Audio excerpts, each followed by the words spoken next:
नमस्कार दोस्तों, स्वागत है आपके हमारे इस YouTube चैनल में जिसका नाम है ठाकुर कोचिंग क्लासेस। और आज हम आप लोगों के लिए लेके आए हैं कक्षा 12वीं की जो अभी परीक्षाएं संपन्न हुई हैं शारीरिक शिक्षा की, फिजिकल एजुकेशन की, उसकी आंसर की अब हम आप लोगों के सामने लेकर के आए हुए हैं।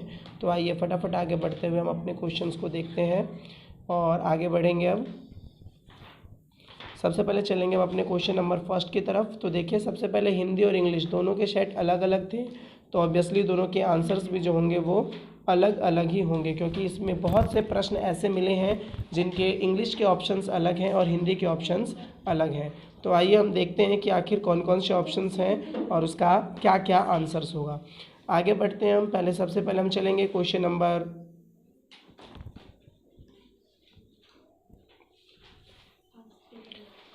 सबसे पहले क्वेश्चन नंबर 1 की तरफ। तो क्वेश्चन नंबर 1 की तरफ हम चलते हुए हम देखेंगे क्वेश्चन नंबर फर्स्ट पूछ रहा है कि योजना में प्रक्रिया की परिभाषित करने का अर्थ है। अर्थात योजना में जो प्रक्रिया को परिभाषित किया जाता है वो किस अर्थ में किया जाता है। तो इसका आंसर है ऑप्शन नंबर डी, कार्य करने के तरीके को परिभाषित किया जाता है। आगे बढ़ेंगे क्वेश्चन नंबर 2 की तरफ। तो क्वेश्चन नंबर 2 में पूछा गया है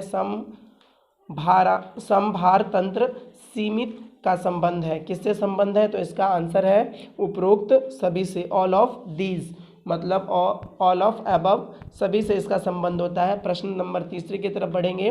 तो पूछा गया है गामक विकास को प्रभावित करने वाला कारक है। कौन सा कारक है? तो इसका आंसर भी है ऑल ऑफ दीज, मतलब ये सभी कारक डिपेंड करते हैं गामक पर। आगे चलेंगे क्वेश्चन नंबर 4 की तरफ। तो क्वेश्चन नंबर 4 है खड़ी कूद परीक्षण में मापा जाता है। खड़ी कूद परीक्षण में क्या मापा जाता है? तो हमेशा ध्यान रखना कि इसमें ना लेग की स्ट्रेंथ नापा जाता है। लेग की स्ट्रेंथ मतलब explosive leg strength. Explosive leg strength मतलब ऑप्शन सी, विस्फोटक शक्ति। आपके पैरों की जो विस्फोटक शक्ति होती है वो नापा जाता है, अर्थात इसका आंसर है ऑप्शन नंबर सी। आगे बढ़ेंगे क्वेश्चन नंबर 5 की तरफ। तो पहले देखो इंग्लिश में कुछ है, तो इंग्लिश में भी इसके आंसर्स मैं लगाते चलूँ।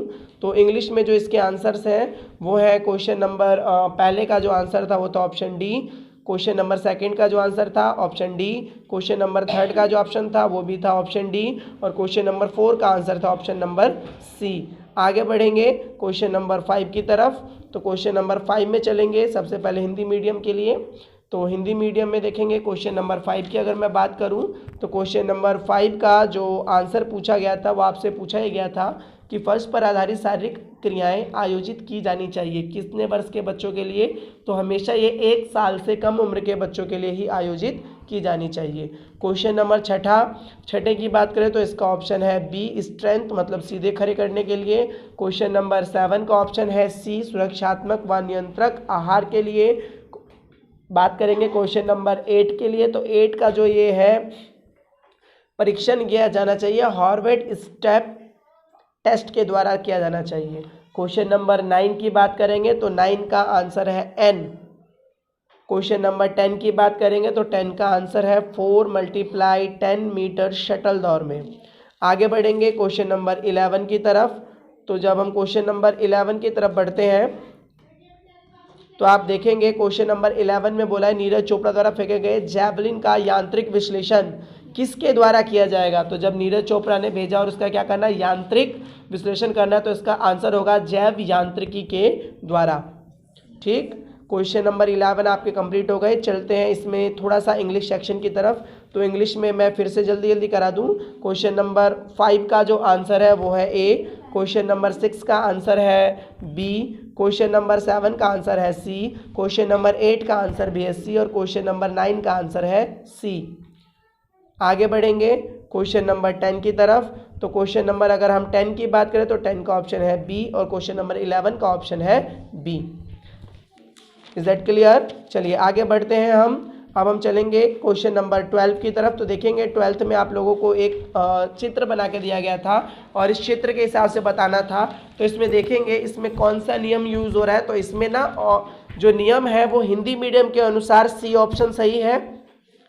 हिंदी मीडियम के अनुसार ऑप्शन सी सही है, और अगर इंग्लिश मीडियम की बात करेंगे जब हम इसमें, तो उसका ऑप्शन ए सही होगा। ठीक है, जो बच्चे हिंदी मीडियम से हैं उनका ऑप्शन ए सही है, और जो बच्चे इंग्लिश मीडियम से हैं उनका ऑप्शन,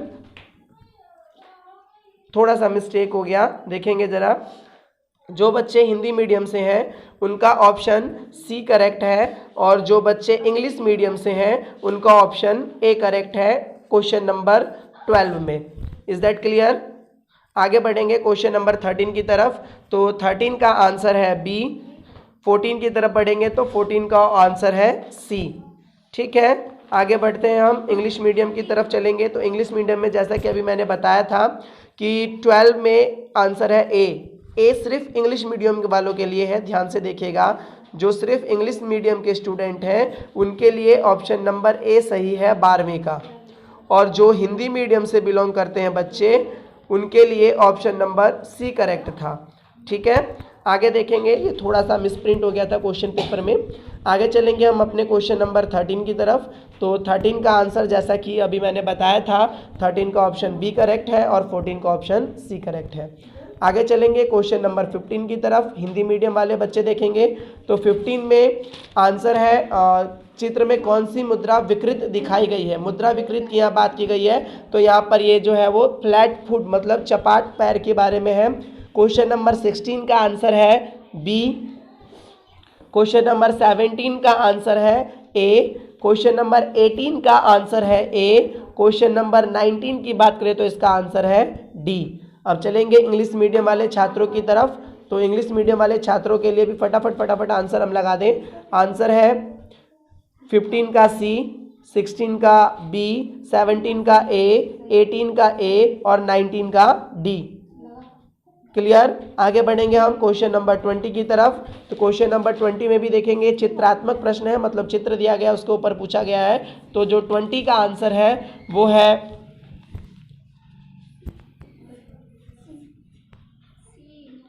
देखिए, यहाँ पर क्वेश्चन दिया गया है कि चित्र के माध्यम से न्यूटन की गति का कौन सा नियम दर्शाया गया है। तो न्यूटन की गति का पहला नियम क्या है कि जो कोई भी चीज़ अगर रखी होती है ना, तो जब तक हम उस पर कोई दूसरा ऑब्जेक्ट ना लगाएं तो वो आगे की तरफ नहीं बढ़ती।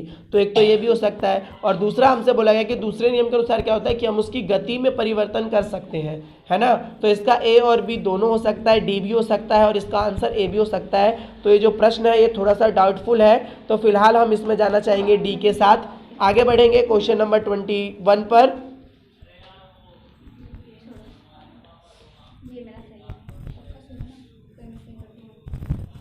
आगे बढ़ेंगे 21 पर। 21 का आंसर है डी, V02 अधिकतम है। ठीक है, आगे बढ़ेंगे क्वेश्चन नंबर 22 पर। तो 22 का भी आंसर है बी अर्थात रफ रेफेज। पढ़ेंगे 23 की तरफ। तो 23 का आंसर है ए। बढ़ेंगे क्वेश्चन नंबर 24 की तरफ। तो 24 का जो आंसर है वो है ऑप्शन सी। ठीक है, आगे चलेंगे इंग्लिश मीडियम के लिए। सी कैसे हो सकता है? खाने की आदतें कैसे होती है? सी ही है, आप चेक कर लीजिएगा। आगे हम चलते हैं क्वेश्चन नंबर 20 के आगे। तो 20 में हम चलेंगे तो फटाफट आंसर मैच करेंगे। तो क्वेश्चन नंबर 20 का ऑप्शन हम डी के साथ गए थे। फिलहाल इस क्वेश्चन थोड़ा सा डाउटफुल है, इसमें ए भी हो सकता है और डी भी हो सकता है। 21 का ऑप्शन है डी, 22 का ऑप्शन है बी, 23 का ऑप्शन है ए, 24 का ऑप्शन है सी। आगे बढ़ेंगे, चलेंगे क्वेश्चन नंबर 25 की तरफ। तो 25 जो क्वेश्चन है वो खंड ख का है। इसमें भी कुल 24 प्रश्न थे जिसमें से हमें 20 ही करने थे। तो आगे बढ़ेंगे, 25 का जो आंसर है वो है सी। क्वेश्चन नंबर 26 का जो आंसर है वो है ए। क्वेश्चन नंबर 27 का जो आंसर है उसमें मैचिंग करनी थी तो उसका आंसर है सी। क्वेश्चन नंबर 28 की तरफ बढ़ेंगे, लेकिन उससे पहले इंग्लिश मीडियम के बारे में हम देख लेते हैं। और इंग्लिश मीडियम के भी प्रश्नों के आंसर कुछ इसी प्रकार से हैं। 25 का सी, 26 का ए, 27 का सी। Is that clear? आगे बढ़ेंगे क्वेश्चन नंबर 28 पर।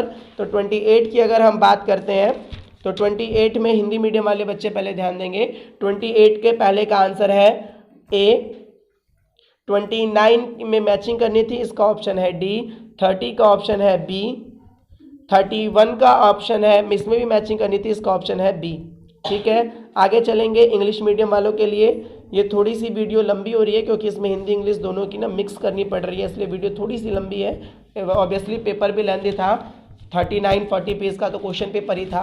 तो आगे बढ़ेंगे क्वेश्चन नंबर 28 की तरफ। तो 28 के आंसर फटाफट फटाफट हम देख लेंगे। ए 29 का है डी, 30 का है बी, 31 का है B. Is that clear everyone?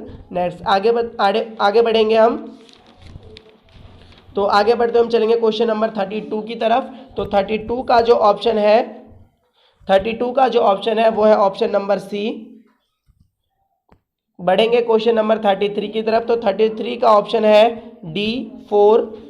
ठीक है, अब चलेंगे थोड़ा सा इंग्लिश सेशन की तरफ। तो इंग्लिश में देखेंगे 32 का जो ऑप्शन है वो है सी और 33 का जो ऑप्शन है वो है डी।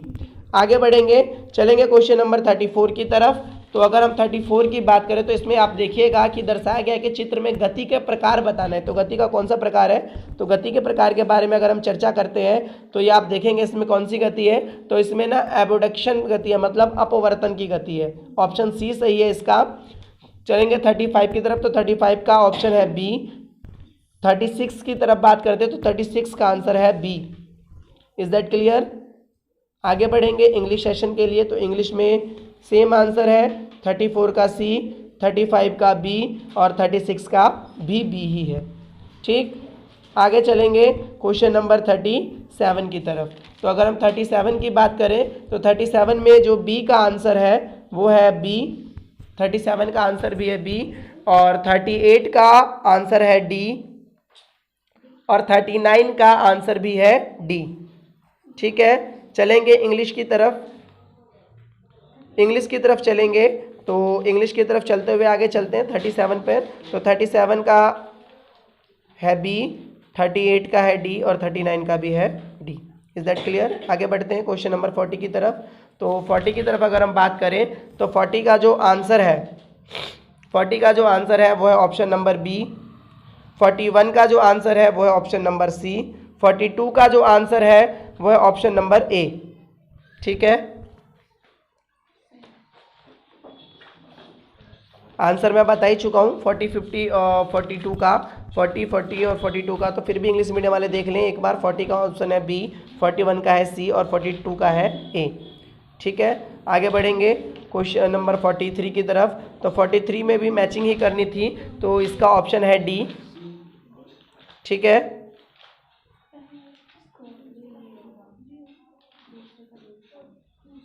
डी है।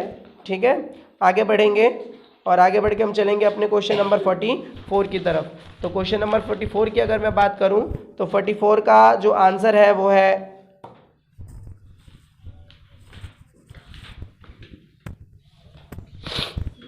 चलेंगे क्वेश्चन नंबर 44 की तरफ। तो 44 का जो आंसर है वो है ए, 45 का जो आंसर है वो है डी। Is that clear? आगे बढ़ेंगे इंग्लिश मीडियम के लिए। तो इंग्लिश मीडियम के लिए अगर मैं बात करूं तो वही सेम आंसर्स हैं, बस थोड़ा सा टाइम ज़्यादा लग रहा है क्योंकि दोनों मीडियम के पेपर एक साथ सॉल्व करने हैं ना, तो थोड़ा सा समय ज़्यादा लगेगा। आगे चलेंगे क्वेश्चन नंबर 26 की तरफ। तो 26 के आंसर फटाफट नोट करें।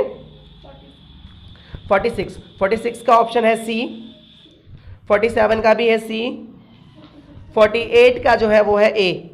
ठीक है, इंग्लिश वाले बच्चे भी थोड़ा सा ध्यान से देखेंगे, इंग्लिश में आंसर लगे हुए हैं, देखेंगे 46 का सी, 47 का सी और 48 का ए।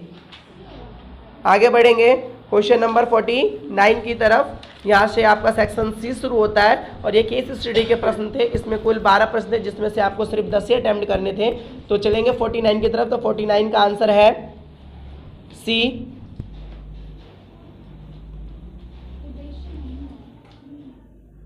ठीक है, क्वेश्चन नंबर 50 का आंसर है बी। क्वेश्चन नंबर 51 की अगर हम बात करते हैं, लेकिन उससे पहले हम थोड़ा सा इंग्लिश वाले बच्चों की भी हेल्प कर दें। तो इंग्लिश का सेशन की हम बात करें, इंग्लिश में अगर हम जाएं तो इंग्लिश में सेम वही पैटर्न है। 49 का ऑप्शन है सी और 50 का आंसर है बी। Is that clear? आगे बढ़ेंगे क्वेश्चन नंबर 41 की तरफ, 51 की तरफ। तो अगर हम 51 की बात करें तो 51 का आंसर है डी, 52 का आंसर है बी, 53 की अगर हम बात करें तो ऑप्शन है ए, और 54 की अगर मैं बात करूं तो इसका ऑप्शन सी बिल्कुल करेक्ट है। आप कमेंट सेक्शन में ज़रूर लिख के बताएं कि किसके कितने कितने सही जा रहे हैं। आगे चलते हैं। देखा जैसे कि इंग्लिश में था 51 का डी, 52 का बी, 53 का ए और 54 का सी। आगे बढ़ेंगे क्वेश्चन नंबर 55 की तरफ। तो अगर हम 55 की बात करें तो 55 का जो आंसर है वो है ए, नॉकआउट प्रतियोगिता। 56 की बात करें तो इसमें पीवी सिंधु ऑलमोस्ट बिल्कुल सही जवाब है आपका। और 50 की बात करेंगे तो होगा law of action and reaction, मतलब क्रिया की प्रतिक्रिया। जब भी नाव चलाई जाती है तो क्रिया की प्रतिक्रिया वाला जो नियम होता है वो लागू होता है। आगे चलेंगे। तो 55 का है ए, 56 का है ए, और 57 की अगर मैं बात करूं तो 57 की ऑप्शन है सी। ठीक है, सी था 57 का। आगे चलेंगे। आगे बात करेंगे क्वेश्चन नंबर 58 की। तो 58 की अगर हम बात करते हैं तो 58 का जो है वो आप लोगों का ऑप्शन सी बिल्कुल करेक्ट है। 58 का ऑप्शन सी बिल्कुल करेक्ट है।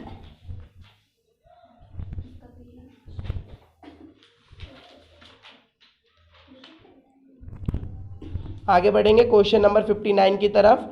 तो जो 59 का आंसर है वो सी एकदम सही होगा। और बात करें क्वेश्चन नंबर 60 का तो इसका डी ऑप्शन बिल्कुल करेक्ट है। और आप सभी प्लीज़ कमेंट सेशन में ज़रूर लिख के बताएं कि आप लोगों ने कितने कितने नंबर स्कोर किए हैं। और ये थी आप लोगों की आंसर कीज़। उम्मीद है आप लोगों को पसंद आई होगी, और ज़्यादा से ज़्यादा इस वीडियो को लाइक करें, सब्सक्राइब करें और शेयर करें।